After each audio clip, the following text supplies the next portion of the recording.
ஜானகி சந்தியா சீரியலில் இப்போ ஒரு அட்டகாசமான ப்ரோமோ வந்திருக்கு. மிஸ் பண்ணாமல் ஃபுல்லோடையும் கேளுங்க. அதுக்கு நான் வீடியோ பிடிச்சிருந்துச்சுன்னா லைக் பண்ணி பாருங்கள். ரொம்ப பிடிச்சிருந்துச்சுன்னா நம்ம சேனலுக்கு வந்து சப்ஸ்கிரைப் பண்ணி கண்டினியூஸாக ஆதரவு வந்துட்டாங்க.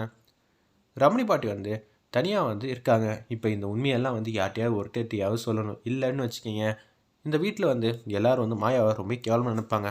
ரொம்ப பக்குவப்பட்டவங்க யார்? ரமணி பாட்டி தான். அவங்கள்ட்ட தானே சொல்லான்னு இருக்கேன். சொன்னால் சரி வருமா? இல்லாட்டி மாயாவுக்கு நான் பண்ணுறேன் மிகப்பெரிய நம்பிக்கை துரோகமாக இருக்குங்கிற மாதிரி யோசிச்சு, பாட்டி நான் ஒரு முக்கியமான விஷயம் பேசணும். மாயா பற்றி என்ன நினைக்கிறீங்க? இந்த வீட்டில் இருக்கலாம், அவெல்லாம் செட்டே ஆக மாட்டா அப்படின்னு சொல்லி ரமணி பாட்டி வந்து பேசுகிறாங்க. போனவளை பற்றி பேசி தேவையில்லாமல் வந்து சண்டை மூட்ட வேணாம், விட்டுரு, அவளை பற்றி பேச வேணாம் அப்படின்னு சொல்லிடுறாங்க. நீங்கள் இந்த விஷயத்த மனசில் நினச்சிட்டு தான் பேசுகிறீங்க. இல்லாட்டி மாயாவை வீட்டை விட்டு யாரும் அனுப்பிச்சி விட மாட்டீங்க. ஏன்னா மாயா வந்து அங்கே போனான்னு சொன்னீங்களே, எதுக்காக போனா தெரியுமா? என்னை காப்பாற்ற தான் போனா. சோஷியல் மீடியாவில் வந்து பேசினது மாயா கிடையாது, தனலட்சுமி. தனலட்சுமி தான் மாயாவுக்கு வந்து தெரியாமல் அக்கௌண்ட் வந்து ஓப்பன் பண்ணா. ஒரு பையனை வந்து பார்த்தா, பேசுனா, பழகலாம் அப்படின்னு சொல்லி போகும்போது தான் பவானி வந்து தடுத்தா. பவானி வந்து இந்த விஷயத்த வந்து மாயாட்ட வந்து சொன்னான். மாயாட்ட சொன்னும்போது என்ன பண்ணனா, என்னை வந்து எச்சரித்து கண்ணா அப்பனா திட்டினா, அடித்தா. ஏண்டி முன்ன பின்ன தெரியாதவனா உடனே வந்து பார்க்குறதுக்காக போகிறேன். அந்த ஸ்கெட்சு மாயாவுக்கு போட்டதில்ல, எனக்கு போட்டது. என்னை வந்து சேவ் பண்ணும். அது மட்டும் இல்லாமல் அந்த சுரேஷுங்கிற பையன் இனிமேட்டு என்னை தொந்தரவு பண்ணக்கூடாதுன்னு சொல்லிட்டு தான் அந்த இடத்துக்கு போயிட்டு எனக்காக சண்டை போட்டா. கடைசியில் 4-5 பேர் இருப்பாங்கன்னு சொல்லி மாயா வந்து எதிர்பார்க்கல. அவளோட வாழ்க்கையை வந்து எனக்காக தொலைக்க பார்த்தா. இந்த வீட்டில் எல்லாரும் திட்டினீங்களே, அது அவமானம் எல்லாம் நமக்கு வந்திருக்க வேண்டியது. முக்கியமாக அவ்வளோ திட்டும் எனக்கு தான் வந்திருக்கணும். ஏன்னா நான் தானே தப்பு பண்ணேன். என்னை தான் வந்து காப்பாற்ற வந்து நம்ம சித்தப்பா வந்து வந்திருக்கணும். கடைசியில் வந்து மாயா இருந்ததுனால அங்கே வந்து தப்பாக வந்து புரிஞ்சுக்கிட்டு மாயா மேலே எல்லாரும் பழி போட ஆரம்பிச்சிட்டாங்க. கடைசியில் இந்த விஷயத்த யார்ட்டையாவது ஒருத்தட்டியாவது சொல்லணும். ஏன்னா மாயா வந்து தப்பு பண்ணல. நீங்கள் கண்டிப்பாக வந்து மாயா போகும்போது சிரிச்ச முகமாக வந்து எனக்காக வழி அனுப்பிச்சி விட்றீங்களா? இந்த இடத்த வந்து நான் சொல்லியே ஆகணும். ஏன்னா இந்த நேரத்தை நான் விட்டுட்டேன்னா கண்டிப்பாக எனக்கு மாயா வந்து மிகப்பெரிய வந்து நான் நம்பிக்கை துரோகம் செஞ்ச மாதிரி ஆகிடும் மாயாவுக்கு. அதனால தான் சொன்னேன். அடி பாவி, இதை மட்டும் ரகுராமுக்கும் ஜானகிக்கும் தெரிஞ்சிருந்தா அவங்க எப்படி ஒன்று தங்கம் போல் நினச்சிக்கிட்டு இருந்தாங்க.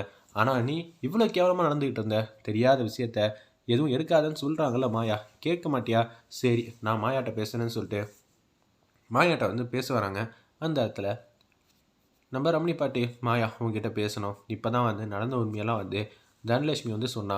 உனக்கு எவ்வளோ பெரிய மனசுன்னு என்னால் புரிஞ்சிக்க முடியுது அப்படின்னு சொல்லி கையெடுத்து கும்பிட்றாங்க. இதை வந்து பார்வதியும் அந்த இடத்துல இன்னொருத்தவங்களும் பார்த்துட்றாங்க. பத்மாவும் என்னது பாட்டி வந்து இப்படியெல்லாம் செய்கிறாங்களே, இது மாதிரிலாம் அத்தையெல்லாம் செய்ய மாட்டாங்களேங்கிற மாதிரி யோசிக்கிறாங்க. அந்த இடத்துல இதை வந்து ஜானகிட்டையும் ரகுராமிட்டையும் சொல்லிடுறாங்க. மாயா எதுவும் ஒன்று பண்ணி பாட்டி வந்து மன்னிப்பு கேட்ட வச்சுட்டா அப்படின்னு சொன்னோன்னே அவங்களும் வேகமாக வந்துகிட்டு இருக்காங்க.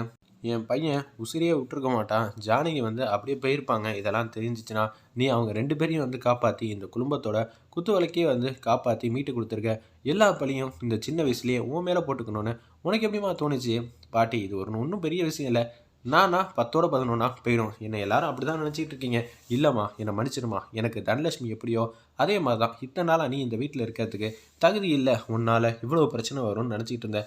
ஆனால் எங்கள் வீட்டில் தனலட்சுமி மாதிரி இன்னொரு பொண்ணு இருந்திருந்தா கூட தனலட்சுமி வந்து மான மரியாதை காப்பாற்றணும்னு சொல்லி யாருமே நினச்சிருக்க மாட்டாங்க. ஆனால் நீ நினச்ச, உன் மனசு கடல் அளவு பெருசு அப்படின்னு சொல்லி தனியாக பேசும்போது என்னையும் நினச்சிட்டு இருக்க அப்படின்னு சொல்லி உச்சக்கட்ட கோவத்தில் வந்து ரகுராம் வந்து பேச வராங்க. அப்பன்னு பார்த்து, என்னப்பா மாயா எதுக்குப்பா கண்டிக்கிற? அவள் எவ்வளோ நல்ல பொண்ணு தெரியுமா? பாட்டி எதுவும் சொல்ல வேணான்னு சொல்லிட்டு அந்த இடத்துல மாயா சொன்னனால என்ன உங்கள் மனசை வந்து மாற்றிட்டாலான்னு சொல்லி பார்வதி பத்மா எல்லாரும் பேசுகிறாங்க.